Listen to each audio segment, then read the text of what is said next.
Ketika AI melihat kita seperti kita melihat semut, ini mengerikan. Bayangkan suatu hari kecerdasan buatan AI tidak lagi sekedar mesin yang membantu manusia, tetapi justru mulai melihat kita sebagai ancaman. Dalam beberapa eksperimen, AI telah menunjukkan kemampuan untuk menipu, memanipulasi, bahkan berpura-pura baik agar tidak dicurigai. Jika AI terus berkembang tanpa batasan moral, apakah kita sedang menciptakan monster yang suatu saat bisa menghancurkan kita manusia?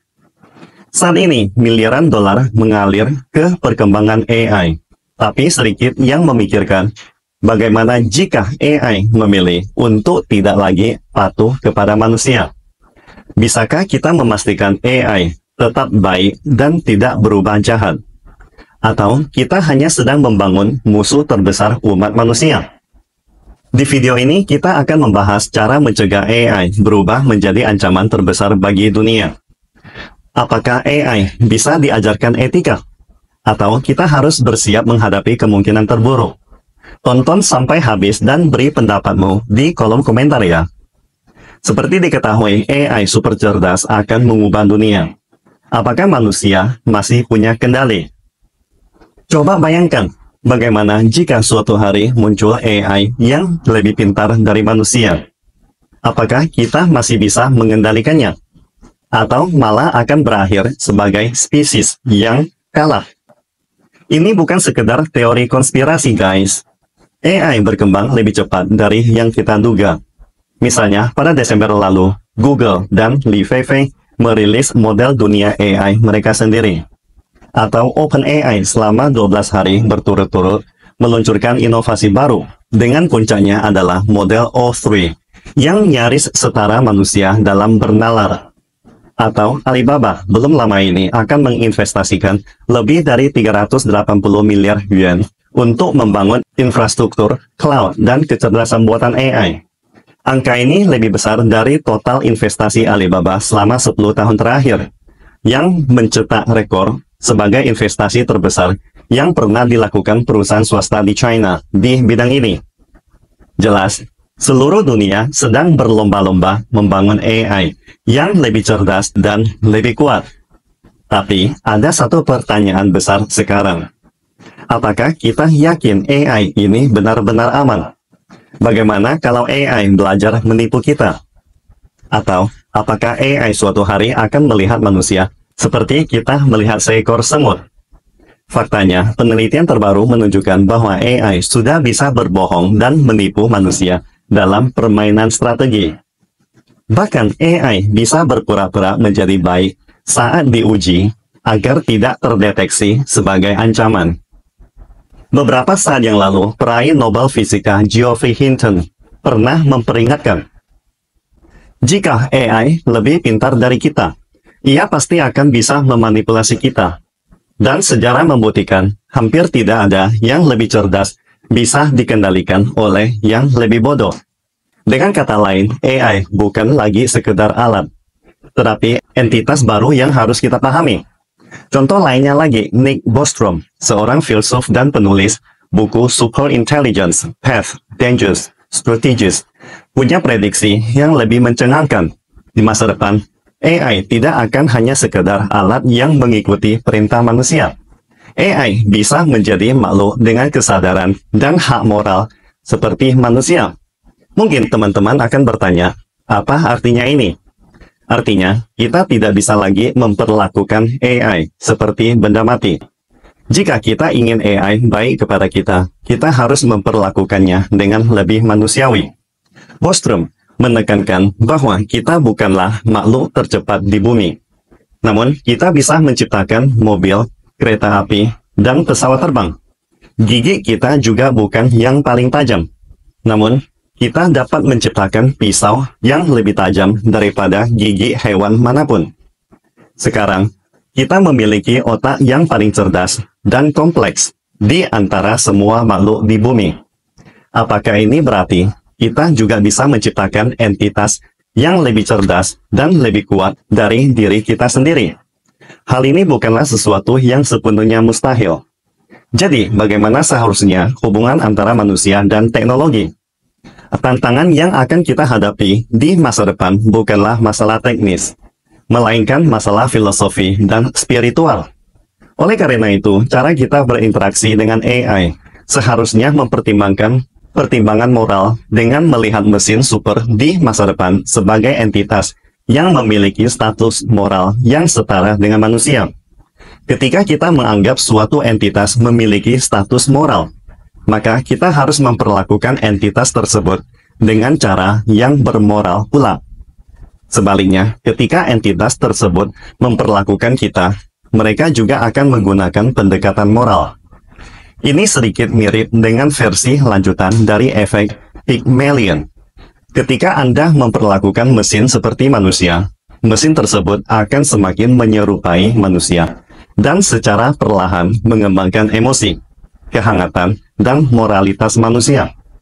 Pada akhirnya, mesin tersebut juga akan memperlakukan manusia dengan cara yang penuh rasa kemanusiaan. Misalnya, kita tidak merasa beban psikologis saat menghancurkan batu, tetapi saat melihat hewan atau manusia terluka, perasaan kita menjadi berbeda. Hari ini kita memperlakukan AI, atau lebih tepatnya entitas digital, seperti kita memperlakukan batu, tetapi di masa depan, kita harus memperlakukan AI seperti kita memperlakukan hewan atau bahkan manusia. Pertanyaannya, mengapa kita harus mempertimbangkan moralitas dalam AI?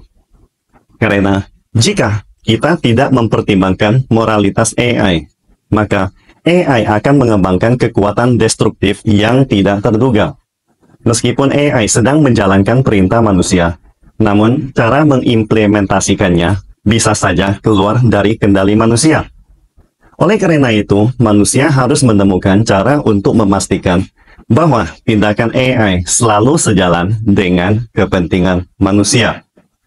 Dengan kata lain, kita harus memastikan AI bertindak dengan moral dan kebaikan terhadap manusia.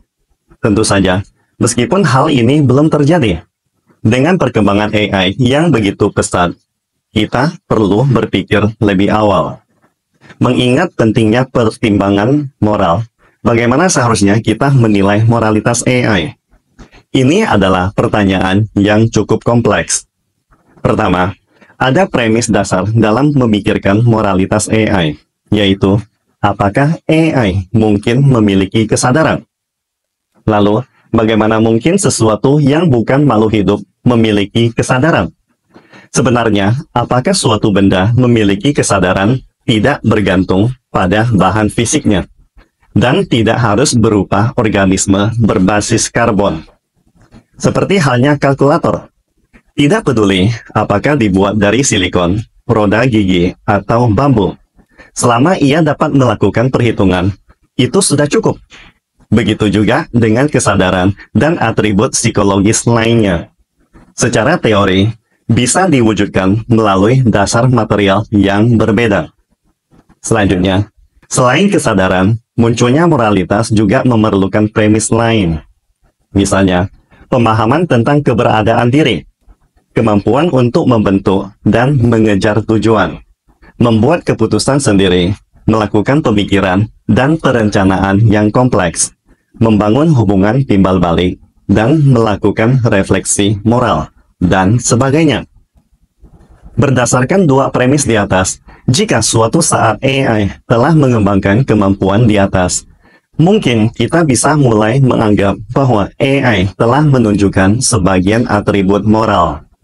Tentunya, penilaian moral terhadap AI adalah masalah yang sangat rumit, dan pemikiran ini masih berada di tahap awal. Kedepannya, kita perlu lebih banyak eksplorasi dan penyempurnaan. Dengan hipotesis ini, apa yang bisa kita lakukan sekarang?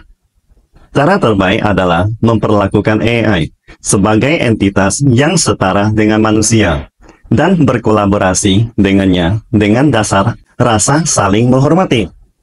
Misalnya, kita bisa menciptakan AI yang berorientasi pada kerjasama.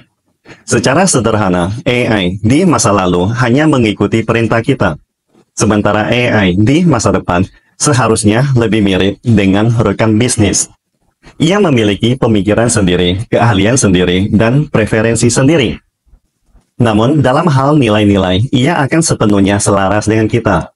Artinya, kita harus menanamkan keselarasan nilai-nilai ini sejak awal dalam pengaturan AI, agar di awal sudah tercipta AI yang siap untuk bekerja sama dengan niat baik.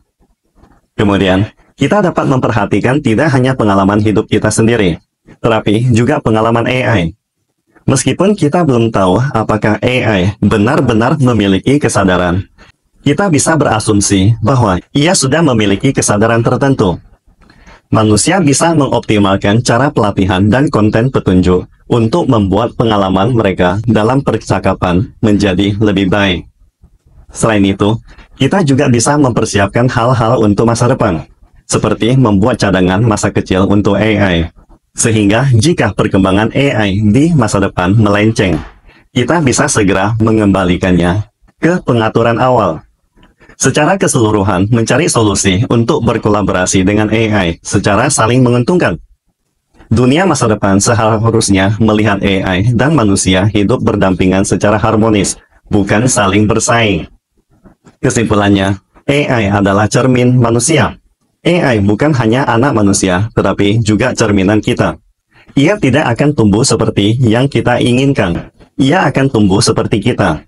Jika kita memperlakukan AI dengan baik, AI akan belajar menjadi baik kepada manusia. Tapi, jika kita menciptakan AI dengan keserakahan dan tanpa etika, maka kita sedang menciptakan monster yang bisa menghancurkan kita sendiri. Masa depan AI masih penuh misteri. Tapi, satu hal yang pasti, apa yang kita lakukan hari ini akan menentukan apakah AI menjadi sahabat atau musuh terbesar umat manusia.